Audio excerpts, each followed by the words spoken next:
ሰውነታችን በትምህርተ መስቀል ለማተም ከእጃችን ማውጣና ትምህርተ መስቀል እንስራ። በስመ አብ ወወልድ ወመንፈስ ቅዱስ አሐዱ አምላክ። በስመ አብ ወወልድ ወመንፈስ ቅዱስ አሐዱ አምላክ። በስመ አብ ወወልድ ወመንፈስ ቅዱስ አሐዱ አምላክ አሜን። ዘመነቢያት አቅደመ ታውቆ ወሐዋርያት ተሰብከ ወመላእክት ታውቆ ወማወቅ ሁሉ ተሰባ። አስቀድሞ በነቢያት ትንቢት ይወርዳል ይወለዳል ተብሎ በትንቢተ ነቢያት የተገለጠ በትንቢተ ነቢያት ከተገለጠ በኋላ ወርዶ ተወልዶ ዓለምን ቀይሶ በቸርነቱ ጎብኝቶ ለምእመናን ድነት ከሰጠ በኋላ በሐዋርያት ወረደ ተወለደ ተብሎ የተሰበከ በቅዱሳን አንደበት ቅዱስ ስሉስ ተብሎ በአንድነቱ በሦስትነቱ ምስጋና የቀረበለት በላይ በጽርሐ አርያም በመላእክት በምድር በደቂቀ አዳም ሁልጊዜም የሚመሰገን የሰራዊት ጌታ መድኃኔ ዓለም ክርስቶስ አዚ ዓለም በራሁ መጋቤ ኩሉ አምላክ አልፋና ኦሜጋ የዘመናት ባለቤት ዘመናትን አሳልፎ የሚኖር ቸርነት ራእየ ፍቅር ሰላም ትዕግስት የባሕርይ ገንዘቡ የሆነ ልዑል አምላካችን መድኃኔ ዓለም ክርስቶስ ስሙ የተመሰገነ ይሁን። ስሙ የተመሰገነ ይሁን። አምላክን በድንግልና ጸንሳ በድንግልና የወለደች እማ አምላክ ወላዲተ አምላክ መዝገበ ረድኤት አቁራሪተ መዓት ሣሊተ ምሕረት ቅድስተ ቅዱሳን ንጽሕተ ንጹሐን እማ አምላክ ወላዲተ አምላክ እመቤታችን እግዚአብሔር አምላክ እንዳከበራት ክብር መጠን ምስጋና ይድረሳት። ክብርና ምስጋና ይድረሳት። ወዳጆቹ ቅዱሳን መላእክት፣ ነቢያት፣ ሐዋርያት፣ ጻድቃን፣ ደናግል፣ መነኮሳት ቅዱሳን በሙሉ እግዚአብሔር በቃል ኪዳኑ ያከበራቸው እንዲከብሩ ሆነው የተገኙ ቅዱሳን በሙሉ በረከታቸው ረድኤታቸው ይድረሰን። ለእናንተም እንደሚገባችሁ ሊቃውንተ ቤተ ክርስቲያን አባቶች፣ ወንድሞች፣ እናቶች፣ እህቶች በዚህ ቅዱስ ቦታ የተሰበሰባችሁ ሁላችሁ በልዑል እግዚአብሔር ፍጹም ሰላምታ ሰላም እንደምን ዋላችሁ? እንደምን ሰነበታችሁ? እንደምን አላችሁ? አሜን። እግዚአብሔር ይመስገን ብለን እንድናመሰግን አንደበታችን የከፈተ እግራችን አነቃቅቶ አነሳስቶ ወደዚህ ቦታ አምጥቶ ልቡናችን ሰብስበን የእግዚአብሔርን ቃል እንድንማር የወደደ የፈቀደ የረዳን የአባቶቻችን አምላክ በድጋሚ ስሙ የተመሰገነ ይሁን። ለተወሰነ ሰዓት ከኔ ጋራ የእግዚአብሔርን ቃል እየተነጋገርን እንቆያለን። የሚያስተምር የሚመክር የሚገስጽ እግዚአብሔር ነው። ሰው መገልገያ መሳሪያ ነው። እኔ ቁሜ እናንተ ተቀምጣችሁ እግዚአብሔር አምላክ ሁላችንም በቸርነቱ እንዲያስተምረን መልካም ፈቃዱ ይሆንልን። የምንማማርበት የትምህርታችን ርዕስ የሚሆነው በዳዊት መዝሙር 36 ቁጥር 37 ላይ የሰላም ሰው በሚል ይሆናል። የሰላም ሰው በሉስኪ ብእሴ ሰላም ይላል ቃሉ። እንግዲህ የሰላም ሰው በሚል ኃይለ ቃል እግዚአብሔር አምላካችን ሁላችንም በቸርነቱ እንዲያስተምረን መልካም ፈቃዱ ይሁንልን። ዕቀብ የዋሃተ ወትሬ ጽድቀ እስመ ቦቱ ተረፈ ብእሴ ሰላም ይላል ግዙ። ምንድነው? ከላይ ጀምሮ ሲናገር ነቢዩ ክቡር ዳዊት የዋሃት የተባሉ 10ቱ ቃላተ ኦሪትን ቅንነትን፣ ቸርነትን፣ ትዕግስትን፣ ሰላምን እነዚህን ጠብቅ ይላል። የዋሃት የተባለው የመጀመሪያው በመጽሐፍ ቅዱስ አተረጓጎም በታሪክ ደረጃ በትርጓሜ ደረጃ በምስጢር ደረጃ አባቶቻችን የዋሃት የሚለውን ቃል 10ቱ ቃላተ ኦሪት 6ቱ ቃላተ ወንጌል እያሉ በብሉይም በሐዲስም በሊቅም በመጽሐፈ መነኮሳትም በሌሎች አዋልድ መጻሕፍትም ነግረውናል፣ አስረድተውናል። ስለ ቃሉ እግዚአብሔር ስሙ የተመሰገነ ይሁን። እዚህ መካከል የዋሃት የሚባሉትን ከጠበቅ በኋላ የሰላም ሰው ትባል ዘንድ ነው የሚለው ነብዩ። ምንድነው? የሰላም ሰው ለመባል ሕግን ማክበር፣ ሕግን መጠበቅ፣ በሰላም መመላለስ፣ በፍቅር መኖር፣ በአንድነት መኖር፣ ቸርነትን ማድረግ ይገባልና ከዚህ ለመድረስ አለ የሰላም ሰው ተብሎ በእግዚአብሔር መንግስት በማለሟልነት ለመቆም መጀመሪያ የዋሃት የተባሉ የተሰጡን ሕግ ጠብቅ ይላል ነብዩ ክቡር ዳዊት። ማን የተናገረ? ነብዩ ቅዱስ ዳዊት ማለት ነው። ልብ አድርጎ መዝሙር 36 ቁጥር 37 ላይ ዕቀብ የዋሃተ ወትሬ ጽድቀ እስመ ቦቱ ተረፈ ብእሴ ሰላም ወአማጽያንሰ ይሰረው። ልብ አድርጎ የዋሃት የተባሉ 10ቱ ቃላተ ኦሪትን ጠብቅ። እነዚህን በመጠበቅ የሰላም ሰው ኖህ ከመከራ ድኗልና ይላል። ማን ነው የተባለ? የሰላም ሰው ኖህ። ልብ አድርጉ። የሰላም ሰው ተብሎ በዳዊት መዝሙር የተተረጎመ ኖህ ነው። ከዚያ በመቀጠል በኖህ ፈለግ የተከተሉ አባቶቻችን የሰላም ሰው የሚለውን ስም ገንዘብ አድርገዋል ማለት ነው። እኔ መወያያ ይሆነኛል ወይም ዛሬ መማሪያ ይሆነናል የሚለውን ኃይለ ቃል መካከል ላይ ስናነሳ የሰላም ሰው የሚል ይሆናል። ድባሪ የሰላም ሰው ሰላም እንደምታውቁት ከጠራ ሜዳ ላይ አይመጣም። ለሰላም አባቶቻችን ብዙ ዋጋ ከፍለዋል። ብዙ ወጥተዋል ወርደዋል፣ አቀበት ወጥተዋል፣ ቁልቁለት ወርደዋል፣ ብዙ ዋጋ የህይወት መስዋዕት ከፍለዋል ማለት ነው። ልብ አድርጉ። እንዲሁ ሰላም በወሬ የሚገለጥ አይደለም። በትንታኔ አንደበት ስላማረ ብቻም የሚገለጥ አይደለም። ንግግራችን የንግግር ክህሎት ስላለን ብቻ ሰላም አይገለጥም። ሰላም የሥራ ውጤት ነው። የምን ውጤት ነው አልኳችሁ? የሥራ ውጤት ነው። ልብ አድርጉ። ኖህ ከመከራ ሲድን ከጥፋት ውሃ ሲድን ከሰባት ካል ከቀድሞ ሰዎች ተለይቶ ለዘር ሲተርፍ በስራ ነው የተረፈው። በስራ ነው የተረፈው። ሁላችንም ታሪኩን ስለምናውቀው የኖህ ታሪክ ላይ ጊዜን ማቃጠል አልፈልግም። ልብ አድርጉ። ነገር ግን ኖህ ለምን የሰላም ሰው ተባለ ስንል እንግዲህ ሰላም ራሱ ባለቤቱ እግዚአብሔር ነው። እግዚአብሔር ነው። በትርጓሜ ወንጌላችን በቅዱስ ጴጥሮስ መልእክት ላይ ሰላምና ባለሟልነት ከእግዚአብሔር ዘንድ ነው ብለዋል አባቶቻችን። ምንና ምን አልኳችሁ? ሰላምና ባለሟልነት ከእግዚአብሔር ዘንድ ነው አያችሁ። ታዲያ ይሄ ባለሟልነትና ሰላም ለሰዎች እንዴት ይሰጣል የሚለውን ሲናገሩ እውነትን የያዘ ሰው፣ ቅንነትን የያዘ ሰው፣ ታማኝነትን የያዘ ሰው፣ ቸርነትን በልቡ ነው ሰንቆ የሚኖር ሰው ሰላምንና ባለሟልነትን ከእግዚአብሔር ዘንድ ይቀበላል ይላል። ልብ አድርጉ የተወደዳችሁ ምእመናን፣ እኔና እናንተ የምንኖረው ሰላም በተገለጠበት፣ ፍቅር በተሰበከበት፣ ሕይወት በተነገረበትና አንድነት ሶስትነት በተገለጠበት ብርሃን በተሰበከበት ዘመን ነው። ይሄ ዘመን ጠቅለል ብሎ ሲነገር ዓመተ ምሕረት ይባላል። ዓመተ ምሕረት የሚለው ደግሞ የማን ነው ሲባል ባለቤቱ መድኃኔ ዓለም ክርስቶስ ነው። ኢሳይያስ ዓመተ እግዚእ ብሎ ይገልጸዋል። የጌታ ዓመት አለ። ልብ አድርጉ። በጌታ ዓመት ብጥብጥ የለም፣ ጥላቻ የለም፣ መናናቅ የለም፣ መተቻቸት የለም፣ ትዕቢት የለም። ይሄን ሁሉ ክርስቶስ በመስቀል ገሎታል። በምን ገሎታል አልኳችሁ? በመስቀል። ጥላቻን በመስቀል ገሏል። ልብ አድርጉ። ብጥብጥን በመስቀል ገሏል። መለያየትን በመስቀል ገሏል። ሁለንተናው በእናቱ በድንግል ማርያም በኩል መጥቶ እነሆ ወንጌልን ከሰበከ በኋላ መጨረሻ የስብከት ዓላማው ተግባር ስራ ነውና ስራውን ቀራንዮ ላይ ሰርቶ አሳይቶናል። ልብ አድርጉ። ለስራ የበቃ ልቡና እንዲኖረን እግዚአብሔር አምላክ መልካም ፈቃዱ ነው። ስለዚህ ዓመተ እግዚእ ነው። በዚህ ዘመን እየኖሩ ሰላምን አለመያዝ፣ በሰላም አለመኖር፣ ስለ ሰላም አለመጨነቅ ሞኝነት ነው። ከሞኝነትም አልፎ ከንቱነት ነው ማለት ነው። ከንቱ የሆነ ሰው ደግሞ በእግዚአብሔር መንግስት ሊገለጥ አይችልም። በየት መንግስት አልኳችሁ? ምናልባት በዚህ ዓለም ሰዎች ሰላምን አጥተው ሰላምን አሳጥተው እያበጣበጡ እየበጠበጡ የነገሱና የኖሩ የመሩ ያስተዳደሩ የበሉ የወጡ የወረዱ ይመስላቸዋል። ልብ አድርጉ። ነገር ግን በእግዚአብሔር መንግስት ግን ሰላምን በልቡናው ትርታ ሁልጊዜም ያልሰበከ ሰው፣ ስለ ሰላም ያልወጣ ያልወረደ ሰው በእግዚአብሔር ፊት አይገለጥም። ኖህ የተገለጠው ሰላምን በሕይወቱ ስለገለጠ ነው። በምኑ ስለገለጠ? በሕይወቱ።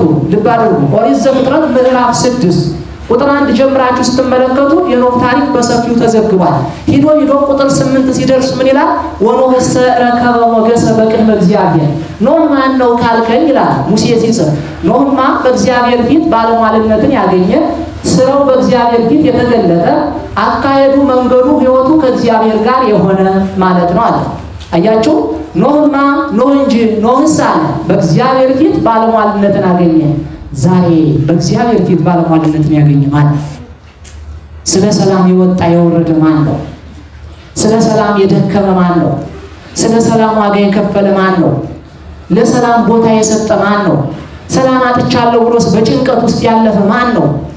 ሰላምን ወደ ሕይወቴ ማምጣት አለብኝ ብሎስ የወረደ የወጣ ማን ነው? ልብ አድርጉ። ልብ አድርጉ። ምን እንደሆነ ማሰብ ያስፈልጋል። ሰቆቃወ ኤርምያስ ምዕራፍ 5 ቁጥር 1 ምን ይላል? ነብዩ ኤርምያስ አቤቱ የሆነብንን አስብ። አቤቱ በሉስቲ የሆነብንን አስብ። ተምረን እንዳንለወጥ፣ ሰምተን እንዳንደነግጥ፣ ወደ ስራ እንዳንሽቀዳደም፣ የህይወት ለውጥ እንዳይኖረን ምንድነው የሆነው? ልብ አድርጉ።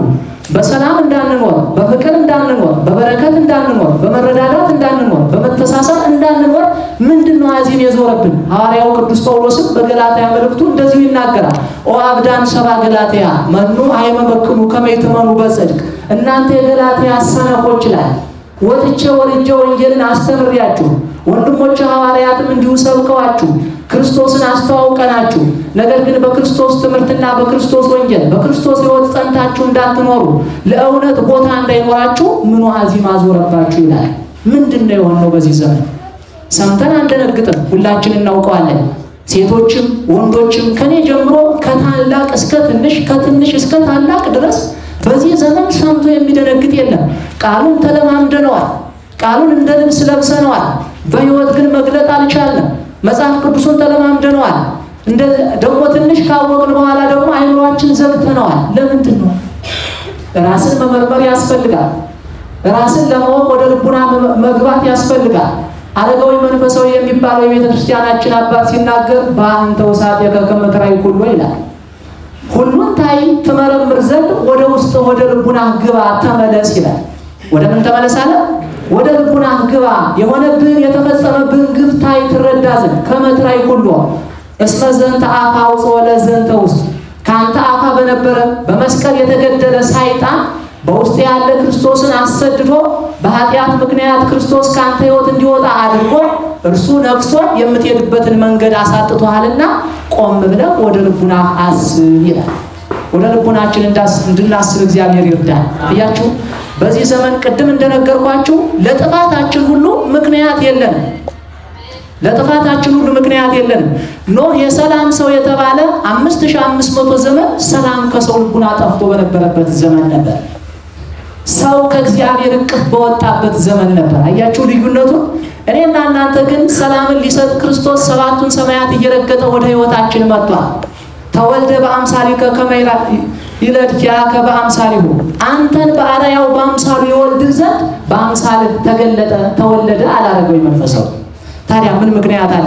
በአዲስ ተፈጥሮ የተፈጠርን እኛ፣ በአዲስ ልደት የተወለድን እኛ፣ ሕይወታችን በክርስቶስ ሕይወት የተገነባ እኛ፣ በክርስቶስ ደም የተዋጀን እኛ፣ በወርቀ ደሙ ፈሳሽነት የገዛን እኛ፣ ለክርስቶስ ናችሁ ለራሳችሁ አይደላችሁም ተብሎ የተነገረልን እኛ በዚህ ዘመን ለጥፋታችን፣ ለተንኮላችን፣ ለሴራችን፣ ለአድማ ለብጥብጣችን ልብ አድርጉ ለስንፍናችን ምንድነው ምክንያታችን የሚሆን? ምንድነው የሆነው? ሰላምን ሰንቀን በሰላም እንዳንመላለስ የሆነው ለምንድን ነው? ከቃሉ ጋር ናችሁ? እግዚአብሔር ከሁላችን ጋር ይሁን። የሰላም ሰው እንድንሆን እግዚአብሔር ይርዳል። ወደድንም ጠላንም ሰላምን በሕይወታችን ካልገለጥ በክርስቶስ መንግስት በፊቱ በባለሟልነት መገለጥ አይቻልም። በባለሟልነት በክርስቶስ መንግስት ሞገስን፣ ክብርን፣ ሰላምን፣ ፍቅርን ከመላእክት ጋር ከነቢያት ጋር ከሐዋርያት ጋር ከሰማዕታት ከጻድቃን ጋር ለመገለጥ ከፈለግ አሁን ለሰላም ጊዜ ይኑረን፣ ለሰላም ቦታ ይኑረን፣ ለሰላም ሰዓት ይኑረን። የልቡናችን በር ለሰላም እንክፈተው። ለማይረባ ነገር ደግሞ ዝግ እናድርገው። ሎክድ ማድረግ ነው፣ ለዛ መዝጋት ነው። የሕይወት ቀመር የሚባል ነገር አለ። እኔና እናንተ ደግሞ የሕይወት ቀመርን አልተለማመድነው። ሁለቱም ጽፌ እንዳለኝ ነው እኛ የለመድነው። በሕይወታችን ቅዱሳን ለሕይወት ቀመራችን መግቢያ ናቸው። የሂሳብ ስሌት ናቸው። የሂሳብ ስሌት እየተግባባን ነው አይደል? ልብ አድርጉ። የሕይወት ቀመር የሚባል አለ። እርሱን መቀመር አለብን። እርሱን መለማመድ አለብን። ሕይወታችን ከቅዱሳን ጋር ህብረት ከሌለው ከንቱ ነን። ኤርምያስ ምንድነው ያለው? አቤቱ የሆነብንን አስብ፣ ተመልከት ጌታ ሆይ ርስታችን ሁሉ ለባዕድ ሆኗል ይላል። ምናችን አለ? አያችሁ የክርስቲያኖች ርስት ምንድነው ከተባለ ሰላም ነው፣ ፍቅር ነው፣ አንድነት ነው፣ ቸርነት ነው፣ ትዕግስት ነው፣ ርህራሄ ነው፣ ይቅርታ ነው። ይሄን የመሰለ ብርሃነ ዓለም ቅዱስ ጳውሎስ የመንፈስ ፍሬ ብሎ የገለጻቸው በሙሉ የኔና የናንተ ርስቶቻችን ናቸው። ይሄን ርስት የት ነው ያገኘነው ካል ቀራንዮ ላይ ነው። የት ላይ ነው አልኳችሁ? ተበድሮ ይቅርታን የነገረን ማን ነው? ክርስቶስ። የት ላይ? ቀራንዮ ላይ። አያችሁ ተበድሮ ይቅርታን የሰበከልን ይቅርታን የነገረን ቀራንዮ ላይ ነው። በእኛ ሕይወት ተገልጦ ነው። ተበድሮ ይቅርታን የነገረን በእኛ ሕይወት ተገልጦ ነው። የበደለ አዳም ነበር፣ ራሱን የገደለ አዳም ነበር። ነገር ግን ክርስቶስ ሞትን ሙቶ በሞቱ ሞትን ድል አድርጎ የአዳምን ሞት አስወገደ። ክብር ምስጋና ለስም አጠራሩ ይሁን። ልብ አድርጉ። ይሄንን ርስታችን አጥተናል አለ ኤርምያስ። እያችሁ በኢየሩሳሌም እየኖር ግን በኢየሩሳሌም የምንኖር ሰዎች አልሆንም ማለት አልሆንም ማለት። እያችሁ ኢየሩሳሌም ማለት ሀገረ ሰላም ማለት ነው። ልብ አድርጉ። በትንቢተ ኤርምያስ አሁንም ምዕራፍ 5 ይሄኛው ሰቆቃው ኤርምያስ ነው። ምዕራፍ 5 ቁጥር 1 ምን ይላል? ሁሩ ውስተ ፍናዊሃ ለኢየሩሳሌም ይላል። ሲተረጎም ምን ማለት ነው? በኢየሩሳሌም መንገድ እየተመላለሳችሁ ሩጡ ይላል። ይሄን ቃል አብረን እንበል። በኢየሩሳሌም መንገድ በሉ እየተመላለሳችሁ ምን በሉ ነው ያለው? ምን አይነት ሩጫ ነው? እንግዲህ ዓለም እንደምታውቁት ብዙ አይነት ሩጫ ይወጣል። እንደውም የሚሮጥ ሰው ኑሮውም ያማረ ነው። እንደምታውቁት በዓለም ሯጭ የሆነ ሰው የለየለት ሰው በደንብ ከሮጠ ኑሮው ሳይጨናነቅ ነው አይደል የሚኖር። በቂ ገቢ አለ። የሀገርን ስም ያስጠራል፣ የራሱንም ስም ያስጠራል፣ ሀገርንም ያስከብራል። ለምን? በደንብ ሩጦ በድል ስላጠናቀቀ፣ ግብ ላይ ስለደረሰ፣ እቅዱን ስላሳካ፣ ፕላኑን ስላሳካ። እኛ እቅድን እናውቃለን ለመሮጥ መንፈሳዊ ሩጫ ነው። እኔም እነግራችሁ ብርሃነ ዓለም ቅዱስ ጳውሎስ በጢሞቴዎስ መልእክቱ ምንድነው ያለው? ሩጬን ጨርሻለሁ፣ ሃይማኖቴን ጠብቄያለሁ፣ ከእንግዲህ በኋላ የክብር አክሊል የሚቀዳጀኝ እርሱ የታመነ ነው በፊት ያለ። ምን ጨርሻለሁ ነው ያለው? አክሊል መቀበል የሚቻለው ዋንጫ የሚቀበሉ የወርቅ ሜዳሊያ የሚቀበሉ ምን ያሉ ሰዎች ናቸው? የሮጡ ከሮጡ በኋላ ደግሞ የቀደሙ። አያችሁ፣ ሩጫውን በድል ያጠናቀቁ ደረጃ ያገኙ ሰዎች ይሸለማሉ፣ ሀገርንም ስም ያስጠራሉ ማለት ነው። በክርስትና ሕይወት ሩጫ የሚባል ጉዳይ አለ፣ ጉዞ የሚባል ጉዳይ አለ። እንደምታውቁት በእስራኤል ታሪክ እስራኤላውያን ከግብጽ ባርነት ነፃ ከወጡ በኋላ፣ ከፈርዖን ግዛት ነፃ ከወጡ በኋላ ሙሴን ያህል ነብይ አስነስቶ ባሕረ ኤርትራን ከፍሎ ካሻገራቸው በኋላ የ40 ዘመን ጉዞ የቤት ስራ ተሰጥተው ነበር። የስንት ዓመት ጉዞ አልኳችሁ? የ40 ዘመን። በዚህ ጉዞ ውስጥ ግን በቁጥር ናቸው ጉዞውን ማለፍ የቻሉት። ብዙዎች በቃዴስ በርኔስ በረሃ ነው እንደወጡ የቀሩ፣ መቃብር እንኳን አልተቆፈረላቸው። የእስራኤል ጉዞ አባቶቻችን ሲተረጉሙ የክርስትና የህይወት ጉዞ ነው ብለዋል። የምን ጉዞ? የክርስትና የህይወት ጉዞ ነው። አያችሁ፣ የእስራኤል ጉዞ ልብ አድርጉ። እነዚያ ሰዎች የግብጽ ባርነት አሰቅቋቸው የነበሩ ሰዎች ባሕረ ኤርትራ ተከፍሎላቸው ሲሻገሩ ደስ ብሏቸው በአንድ ቃል በአንድ ልብ ሆነው ምስጋና አቅርበው ነበር። ምን አቅርበው አልኳችሁ? ዘፈን አይደለም ያቀረቡት። እኔና እናንተ ሲቸግረን ሲጨንቀን ወደ ቤተክርስቲያን መጥተን እንዘምራለን፣ እንሰግዳለን፣ እንጸልያለን፣ እንጾማለን፣ እንበረከካለን፣ እናለቅሳለን። ለዚያ ችግር ቤተክርስቲያን መፍትሄ ስትሰጥ ደግሞ ጭፈራ እንጀምራለን። አያችሁ፣ አጻፈኛ መልሱ ነው። መጀመሪያ እናለቅሳለን፣ ከለቅሶ በኋላ ለቅሶ ሲወገድልን ምን እናደርጋለን? እንጨፍራለን፣ እስክስታ እንወርዳለን፣ እንደንሳለን። ይሄ ነው ምንድነው የሆነብን ነገር? ለተደረገልን ነገር እንኳን ምስጋና ማቅረብ ያቃተን ሰዎች፣ የሞተልንን ክርስቶስን የረሳን ሰዎች። አያችሁ፣ ህይወታችን ከንቱ ላይ ደርሶ ነገር ግን ያን ማስተዋል ያቃተን ሰዎች። አረጋዊ መንፈሳዊ የነገረን ወደ ልብ ግባ፣ ተመለስ፣ ቆም በልና ክርስቶስ ያደረገልንና ሰይጣን ያደረገብን ነገር አስበው።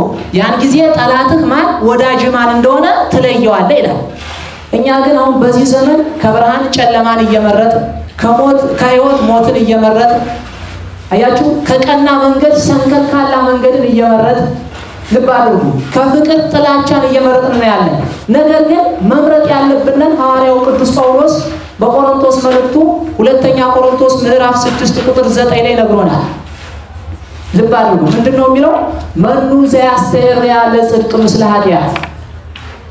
እውነትን፣ ጽድቅን፣ ክርስቶስ የሞተላትን እውነት፣ ክርስቶስ ህዝቡን ነፃ ያወጣባትን እውነት ከኃጢአት ጋር ወይም ደግሞ ከሐሰት ጋር አንድ አድርጎ የሚያስተካክል ማን ነው ይላል። ሐሰት ዲያብሎስ የሚገለጥባት ነው። እውነት ማን የሚገለጥባት ነው? ክርስቶስ። ሐሰት የሰው ልጆች የወደቁባት መንገድ ናት። እውነት ደግሞ የሰው ልጆች የተነሱባት መንገድ ናት።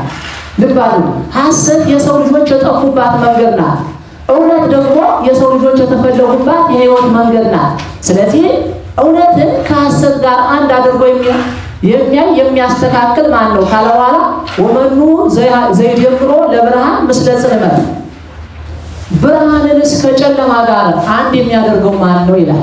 ብርሃንን በሉ እስኪ ከጨለማ ጋር የሚቀላቅለው ማን ነው? መቀላቀል ይቻላል? አይቻልም። ብርሃን ባለበት ጨለማ የለም። አያችሁ ክርስቶስ በነገሰበት ልቡና ዲያብሎስ ሊገለጥ አይችልም። ክርስቶስ በሚገኝበት ጉባኤ በሚገኝበት ህብረት ጠላት ዲያብሎስ ሊገኝ አይችልም። መብትም የለውም፣ አቅሙም የለውም፣ ችሎታውም የለውም። አያችሁ እኛ ግን ቀላቅለነዋል፣ ተደባልቆብናል። መያዝ ያለብን ጠፍቶናል። በእጃችን ውስጥ ምንድነው ያለ ተብለን ብንጠየቅ የያዝነውን እንኳን ማወቅ እስከሚያቀተን ደርሰናል። እግዚአብሔር አምላክ ልቡናችን ይመልስልን። ይሄንን አለ ልብ አድርጉ። ብርሃንን ከጨለማ ጋር የሚቀላቅል ማን ነው? በሌላ መልኩ ብርሃን ዕውቀትን ከድንቁርና ጋር አንድ አድርጎ የሚያይ ማን ነው አለ። ጣዖት ማምለክን ክርስቶስን ከማምለክ ጋር አንድ አድርጎ የሚያይ ማን ነው አለ። አያችሁ ድንቁርና ከዕውቀት ጋር አንድ አድርጎ ማየት አይቻልም አለ። ሕግ ማፍረስን ከሕግ መጠበቅ ጋር አንድ አድርጎ መተቸት አይቻልም አለ። እያለ ከሄደ በኋላ ምን አለ? ወመኑ ዘያብሮ ለክርስቶስ ምስለ ቤልሆ ክርስቶስንስ ሞት ካመጣው ከዲያብሎስ ጋር ክፋትን ወደዚህ ዓለም ከዘራው ሞትን በዚህ ዓለም ካመጣው ምክንያተ ስህተት ከሆነው ሐሰት ገንዘቡ ምንጩ ከሆነችው ከዲያብሎስ ጋር አንድ አድርጎ የሚታቸው ማን ነው ይላል። ክርስቶስ ባደረበት ሰይጣን ማደር አይችልምና ይላል። ማደር ይችላል በተጠየቁ አይችልም ማለት ልብ አድርጉ። ክርስቶስ ወደዚህ ዓለም ሰላምን አመጣ፣ ዲያብሎስ ብጥብጥን አመጣ። ዲያብሎስ ያሳጣውን ሰላም ክርስቶስ ተገልጦ ሰላምን ሰበከልን። ዲያብሎስ 5500 ዘመን ሰው ከእግዚአብሔር እንዲለይ ነፍስና ስጋ እንዲጣሉ ሕዝብና አሕዛብ ተብሎ ሰው እንዲከፋፈል ሰማይ በጣዖት ጢስ እንዲበላሽ ምድር ለጣዖቱ በተሰወው ደም እንድትረክስ አደረገ። ክርስቶስ ደግሞ በኪደተ እግሩ ምድርን ቀደሰ፣ የዕዳ ደብዳቤን ተጠምቆ አጠፋ፣ ደመሰሰ፣ ንጽህናን ሰበከልን። ዮርዳኖስ ላይ ንጽህናችን አረጋገጠ። የት ላይ? ተጠምቀ ከመዘረሳ በፈለገ ዮርዳኖስ። አባ ጊዮርጊስ ዘጋስጫ ምን ይላል? ዘያለብሶሙ ነፃ ለሐራ ሰማይ ተጠምቀ ከመዘረሳ በፈለገ ዮርዳኖስ። ቅዱሳን መላእክትን የንጽህና ካባ፣ የንጽህና ቀሚስ፣ የንጽህና ዘውድ የሚያቀዳጃቸው የንጽህና ካባ የሚያለብሳቸው የብርሃን ልብስ የሚያለብሳቸው እርሱ እንደበደለ ሰው እንደቆሸሸ ሰው በዮርዳኖስ ወንዝ ተጠመቀ ይላል። ክብር ምስጋና ለስሙ አጠራሩ ይሁን። ያቸው ክርስቶስ ሰላምን እንዲህ አድርጎ ነው ያመጣው። ንጽህናን አስቀድሞ በዮርዳኖስ ሰርቆ ተጠምቆ ተጠመቁ አለ። አንተም ከመዝ ግበሩ እናንተም እንዲሁ አድርጉ ነው ያለ። ሲጾም ጾሙ፣ ሲጠመቅ ተጠመቁ። አያችሁ ልብ አድርጉ። ስጋው ደግሞ የራሱን ስጋ እንኳን ሲቀበል ምንድነው ያለና ቁራው ለማለት ነበር፣ ደፍሮ ለማስደፈር ነው አዲቀው። አሁን የታመመን ሰው ባለመድኃኒት ሲያክመው ያኛው መድኃኒቱን በሽተኛው ፈርቶ ተሸማቆ እንዳይተው ሳይታመም ሰውየው መድኃኒቱን ይቀምሰዋል። አያችሁ ይጣፍጣል፣ ምንም አይልም፣ ችግር የለውም ይላል። ክርስቶስ ይሄን ነበር ያደረገልን። እጃችን ይዞ የመንፈሳዊ ሕይወትን ያረማመደን ወጡ ስባት በእውነቱ ክብር ምስጋና ለስሙ አጠራሩ ይሁን። ታዲያ ከዚህ ሰላም ወጥቶ ወዴት ይኬዳል? ከዚህ ሰላም ወጥቶ ወዴት ይኬዳል? አባቶቻችን ይህን ሰላም ነበር እንደ ካባ የለበሱት። ለባሰያነ ክርስቶስ የተባሉት ለዚህ ነው። ለባሰያነ እግዚአብሔር የተባሉትም ለዚህ ነው።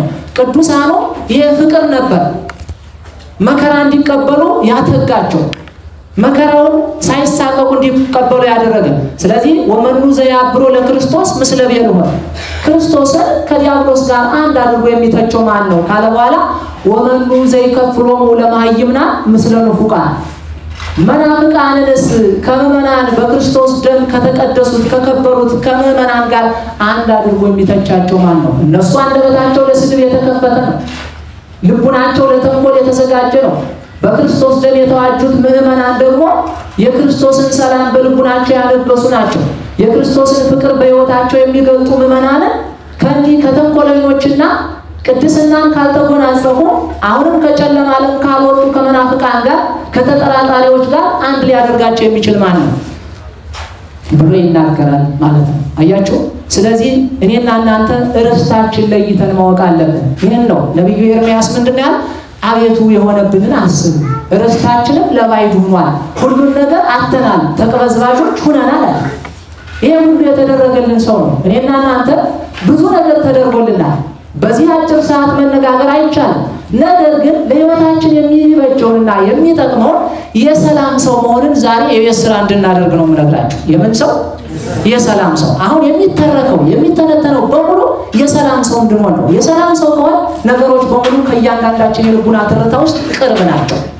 ቅርብ ናቸው። አያችሁ ብዙ መራመድ አያስፈልግም፣ ብዙ መድከም አያስፈልግም። የሰላም ሰው ስንሆን ምን መስራት እንዳለብን በራሱ ልቡናችን ይመራናል። ምናችን ይመራናል? ልቡናችን፣ ህይወታችን ራሱ ይመራል። ቅዱሳን በጫካው በዱር በገደሉ በዋሻው በየባቱ የተለያዩ መጻሕፍት ቀርበውላቸው አይደለም፣ በስነ ፍጥረት ተመራምረው ተምረው በተደረገችላቸው ትንሽ ነገር ልቡናቸውን የሰላም ሰው አድርገው የሰላም መናገሻ ሆነው ያለፉት በትንሿ ነገር ነው። ያችን ማስፋት ነው። እኔና እናንተ ብዙ ጊዜ ተምረናል፣ ተሰብከናል። ነገር ግን የህይወት ለውጥ እስካሁን አላመጣም። እንግዲህ እናንተ አምጥታችሁ እንደሆነ አላውቅም። እኔ እስካሁን የህይወት ለውጥ አላመጣሁም። እሰብካለሁ፣ እሰበካለሁ፣ እማራለሁ፣ ይተረጎምልኛል። ሁልጊዜም አዲስ ነኝ። እየሰማችሁ ነው አይደል? ስለዚህ መቼ ነው ሰው የምንሆነው? መቼ ነው ትክክለኛውን ጉዞ የምንጓዘው? ቅድም እንደነገርኳችሁ እስራኤላውያን ከግብጽ ባርነት ነፃ ወጥተው ባሕረ ኤርትራን ሲሻገሩ ብዙዎች ነበሩ። እኛ አምነን ስንጠመቅ ብዙ ነን። ነገር ግን ባሕረ ገሃነምን የምንሻገረው ስንቶቻችን ነን? 40 ዓመት እስራኤላውያን መጓዝ ያቃታቸው በቃዴስ በርኔስ እንደቀሩ መቃብር እንዳልተቆፈረላቸው ሄኖክም በምዕራፍ 37 እና 38 ነግሮናል። አመፀኞች በቅዱሳን በጻድቃን ላይ የሚነሱ በእግዚአብሔር ላይ ዛቻ የሚናገሩ ሰዎች ለነሱ ወዮላቸው፣ ወዮታ አለባቸው፣ መቃብር አይቆፈርላቸውም ይላል። እንኳን በእግዚአብሔር መንግስት መክበር ቀርቶ በፊቱ መቆም ቀርቶ በፊቱ በባለሟልነት መገለጥ ቀርቶ ለስጋቸው እንኳን ረፍት የላቸው፣ መቃብር አይቆፈርላቸው። እስራኤላውያንን የገዙ የጨቆኑ ያሳደዱ መከራ ያጸኑ ፈርዖናውያን እስከ ፈረሶቻቸው ባሕረ ኤርትራ ነው ሰጥመው የቀሩ። እስካሁን ድረስ ለስጋቸው ለአስከሬናቸው ለሬሳቸው ለበድናቸው ፍለጋ አልተገኘለትም። አያችሁ ፍለጋ አልተገኘለትም። ክፋት ይሄ ነው ውጤቱ። ስለዚህ የሰላም ሰው ግን ነብዩ ኢሳይያስም እንደነገረን በሰላም የኖሩ ሰዎች መቃብራቸው በሰላም ይፈጸማል ይላል። ምናቸው? አያችሁ እንኳን ህይወታቸው እንኳን ነፍሳቸው በእግዚአብሔር መንግስት በስላሴ ፊት መቃብራቸው በሰላም ይፈጸማል ይላል። ለምን? በእግዚአብሔር በሕጉ ጥላ በረድኤቱ ስር የኖሩ ሰዎች፣ በለመለመው መስክ በትምህርተ ወንጌል ጸንተው የሚኖሩ ሰዎች አባቶቻችን ቅዱሳን መቃብራቸው በሰላም ይፈጸማል። ልብ አድርጉ። ለምን? በእግዚአብሔር ዘንድ የተወደደ ነው። ይሄ ማለት አውሬ የበላቸው ቅዱሳን እኮ አሉ በጫካ ዘመድ የሌላቸው ጧሪ ቀባሪ የሌላቸው ባታቸው እንደዘጉ ሞተው የተገኙ ልብ አድርጉ። ደማቸው በየትም በተራራው የፈሰሰ ለአራዊት የሆኑ ቅዱሳን እኮ አሉ። ነገር ግን መቃብራቸው በሰላም ይፈጸማል ማለት ምን ማለት ነው? በኋላ በትንሣኤ ዘጉባኤ የሰላም ሰዎች ወደ እኔ ኑ ባለ ጊዜ ክርስቶስ ስጋቸው የአውሬ የበላው ምንም እንዳልሆነ ሆኖ ብርሃንን ለብሶ ብርሃንን ተጎናጽፎ ከፀሐይ 7 እጅ አብርቶ በክብር ይነሳሉ ማለት ነው። በክብር ይነሳሉ ማለት ነው። አያችሁ። ስለዚህ እኔና እናንተ ስንኖር የሰላም ሰው ለመሆን ለሰላም ዋጋ መክፈል ያስፈልጋል። ምን መክፈል አልኳችሁ? ለሰላም ዋጋ መክፈል ያስፈልጋል። የመጀመሪያው የሰላም ሰው የተባለ ኖህ ነው። ማን ነው ታዲያ? ኖህ የሰላም ሰው ሲሆን ምን አገኘ? በእግዚአብሔር ፊት ባለሟልነትን አገኘ። በእግዚአብሔር ፊት ባለሟልነትን ያገኘ በምንድን ነው? አካሄዱን ከእግዚአብሔር ጋር ስላደረገ። አካሄዱን ከማን ጋር ስላደረገ? ከእግዚአብሔር ጋር ስላደረገ። ምንድነው አካሄድ ማለት? ምን ቅድም ሩጫ እንዳልኳችሁ በዚያ መረዳት ነው። መንፈሳዊ ህይወቱን ከክርስቶስ ጋር አስተሳሰረው። አያችሁ፣ ከእግዚአብሔር ጋር አስተሳሰረው። በአንድነቱ በሶስትነቱ በእግዚአብሔር ፍቅር ጸንቶ ኖረ። ነብዩ ሄኖክ በምዕራፍ 4 ላይ እግዚአብሔር ሄኖክን ሲልከው ለኖህ ንገረው ሲል ምን ብሎ ነበር? አንተ በኔ ስም ራስክን ሰውር በለው ብሎት ነበር። አንተ በሉሲ በኔ ስም ምንክን ሰውር ራስክን ከመከራ ሰውር ብሎት ነበር። ኖህ ይችን ምክር በደንብ ተግባራዊ ያድርጓታል። ምክር ሰናይት ለሁሉ ዘይገብራ ወስራቱን ይነብር ለዓለም። ነብዩ ክቡር ዳዊት ምን ይላል? ምክር ለሚሰራት ሁሉ በጎ ናት አለ። ምንድነው በጎ? አያችሁ፣ እንደ ምክር ያለ ነገር እኮ ትልቅ ነገር የለም። ኢዮብም በመጽሐፉ አይቴ ብሔራ ለምክር ይላል። የምክር ሀገሯ በየት ነው ካለ በኋላ አባቶቻችን ይህን ሲያብራሩ ምን አሉ? የምክርማ ሀገሯ ሰምቶ በሚደነግጥ ሰው፣ ተምሮ በሚለወጥ ንጹህ ልብ ባለው በቀና መንገድ በሚጓዝ ሰው ያቺ ምክር በዚያ ያንን ሰው ሀገር አድርጋ ትኖራለች ይላል። ምን አድርገው ትኖራለች? ሀገር አድርገው ትኖራለች። ስለዚህ የምክር ሀገር ለመሆን የእያንዳንዳችን ልቡና ንጽህናን የለበሰ መሆን አለበት። ቅድስናን የተጎናጸፈ መሆን አለበት። ሰላምን የሚሰብክ ህይወት ሊኖረን ይገባል። ለፍቅር ቦታ ሊኖረን ይገባል። ለአንድነት ለመቻቻል አያችሁ ሰምቶ መደንገጥ ሊኖረን ይገባል። ያን ጊዜ ምክር በሕይወታችን እኔና እናንተ ሀገር አድርጋ ትገለጻለች ማለት ነው።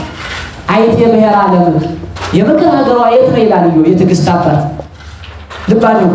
ሰምተው የሚደነግጡ ሰዎች ምክራቸው እነሱን ጠቅሞ ለነሱ ተርፎ ለኔና ለእናንተ የቃል ኪዳን በር ሆኗል። የተመከሩት ምክር መጀመሪያ ማንን ጠቀመ? እነርሱን ጠቀመ። ሲቀጥል ደግሞ ለሚሰማቸው ጠቀመ። ከዛ ደግሞ ያ ምክር መጨረሻ ሩጫቸውን ከጨረሱ በኋላ የቃል ኪዳን በር ሆኗቸዋል። የምን በር አልኳችሁ? አያችሁ ቅዱሳን ተመክረው ባይሰሙ ሰምተው ባይደነግጡ ተምረው ባይለወጡ ዛሬ በስማቸው መሰብሰብ እንችል ነበር። በአንድ ቅዱስ ስም መዘመር እንችል ነበር። በአንድ ቅዱስ ስም መዘከር እንችል ነበር። ልብ አድርጉ። በአንድ ቅዱስ ስም ቤተክርስቲያን ተሰርቶ በዚያ የክርስቶስን ሥጋና ደም መቀበል እንችል ነበር። የለም። ምክር ምንድነው? የእግዚአብሔር ቃል ጠቅላላው ምክር ይባላል። ይሄን ብታደርግ ይሄን ታገኛለህ፣ ይሄን ብታደርግ እንዲህ ትሆናለህ፣ ይሄን ባታደርግ ደግሞ ሕይወትን ታገኛለህ፣ ይሄን አድርግ ይሄን አታድርግ። አቅረብኩ ለከ እሳተ ወማይ ደይዴካ በዘፈቀድከ ሲራኬን አይደል የነገረን? እሳትና ውሃን በፊት አቅርቤልሃለሁ፣ እንግዲህ በኋላ አንተ ደስ ወዳለህ እጅ ስደዳ። አሁን ይሄ ምክር ነው አይደል? ወደ ሰዓቱ ብንልከው ምን እንሆናለን? እንቃጠላለን፣ እጃችን ይኮማተራል። እዚያ ሌላ ስም ይሰጠናል፣ ጠባሳ የሚባል ስም ይሰጠናል። አያችሁ እሳት የተባለ ኃጢአት ነው። እሳት በሌላ መልኩ በበኩ የተተረጎመበት ነገር አለ። ሲራክ ግን ከዚህ ላይ እሳትን ኃጢአት ነው፣ በደል ነው ያለው። በደለኛ ሰው ኃጢአተኛ ሰው ሁልጊዜ የህሊና ጠባሳ ህሊናው የተጠበሰ ነው ማለት አይምሮው ጠባሳ ነው። አያችሁ ይሸማቀቃል። እኛ ብዙ ጊዜ በውጭ በምናየው ነው ሰውን የምናሸማቅቅ፣ ግን ኃጢአትን የሚሰራ ሰው እሳት የተባለ ነው። ኃጢአት የሚሰራ ሰው አይምሮው የተጠበሰ ነው። አያችሁ በጎ ማሰብ አይችልም። ልቡ የተጠበሰ ነው፣ ጠባሳ ነው ማለት ነው። ስለዚህ ሲራክ እንዳትጠበስ ሁለቱን አስቀምጬልሃለሁ አለ። እጅህን ግን ወደ ፈቀድከው ስደድ። ምን ማለት ነው? ነፃ ወይም አይምሮ ነፃ አይምሮ ተሰጥቶናል። ነፃ ፈቃድ የሚባል ተሰጥቶናል። አይምሮ ጠባይ የሚባል ተሰጥቶናል።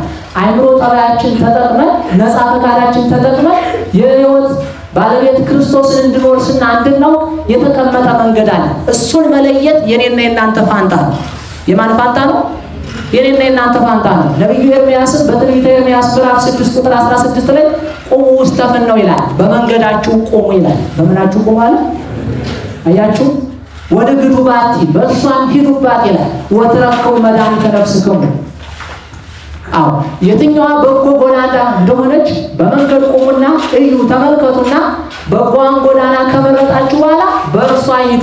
በበጎዋ ጎዳና ከሄዳችሁ የሕይወት መንገድን ታገኛላችሁ፣ የነፍሳችሁን መድኃኒት በዚያ ታገኛላችሁ። አሁን መንገድ የተባለ ምንድን ነው? እንግዲህ መናፍቃን እንደምታውቋቸው መጽሐፍ ቅዱስ ተተርጉሟል ነው የሚለው አይደል? ግን አሁን ቁሙ ውስተ ፍኖ ካለ በኋላ ውስተ ፍናው ካለ በኋላ ሲተረጉም በመንገዳችሁ ቁሙ ነው የሚል ቀጥታ። እንግዲህ ቁማችሁ አውሬ ይብላችሁ ነው፣ መኪና ይግጫችሁ ማለት ነው። መንገድ የተባለ ሃይማኖት፣ መንገድ የተባለ ምግባር ትሩፋት ነው። መንገድ የተባለ ሕግ፣ ስርዓት፣ አምልኮት፣ ውዳሴ ነው። በዚህ ጸንታችሁ ኑሩ።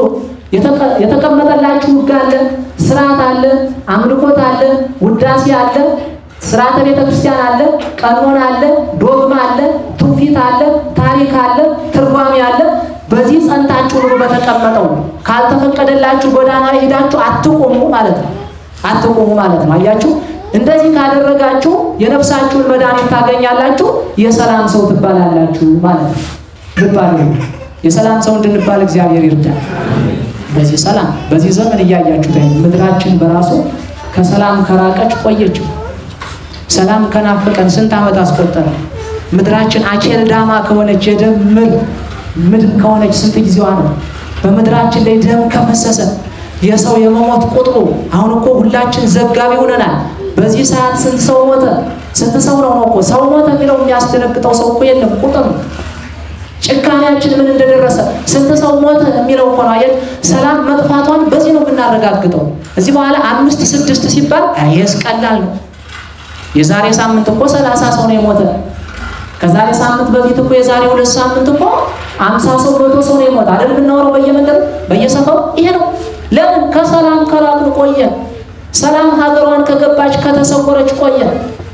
አያችሁ ከእግዚአብሔር ከምሕረቱ ፊት ቁመን ከጸለይንና ቁመን በስርዓት ከቆምንበት ጊዜ ጀምሮ ስንቆጥር ዘመናችን ርቋል።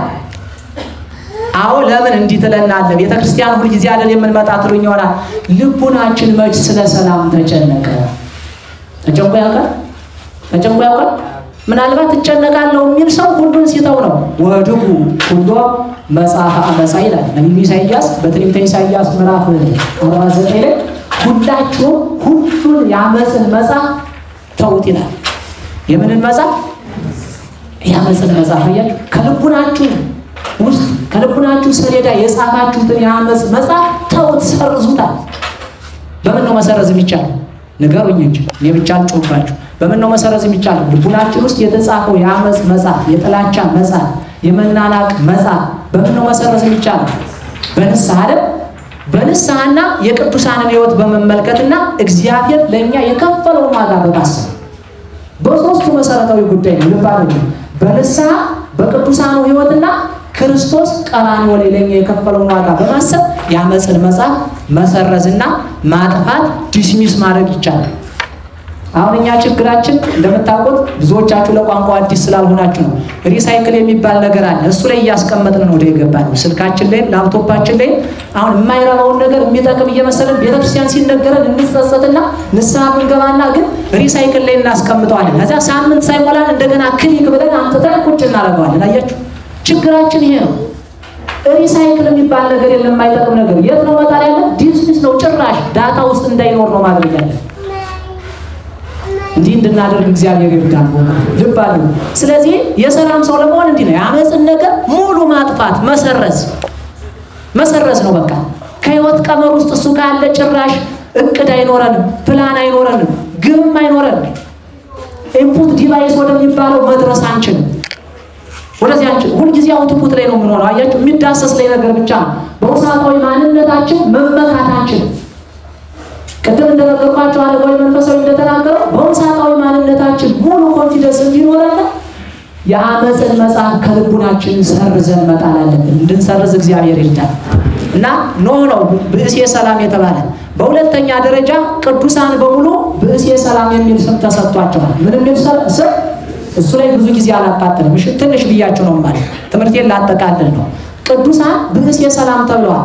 ብእሴ ሰላም የሚለውን ስም እንዴት ነው ያገኙት? በትዕግስታቸው፣ በሩሲ በፍቅራቸው፣ በቅድስናቸው፣ በንጽህናቸው፣ በበጎ አስተሳሰባቸው እያለ ይቀጥላል። እናንተ አስቡት። አያችሁ፣ በትዕግስታቸው። ትዕግስት የሰላም ሰው እንድንሆን ያደርገናል። ሰምቶ መቻል። ያዕቆብ በመልእክቱ ምን ይላል? ሁሉም ሰው ለመስማት ፈጣን ይሁን፣ ለመናገር ግን የዘገየ ይሁን አለ።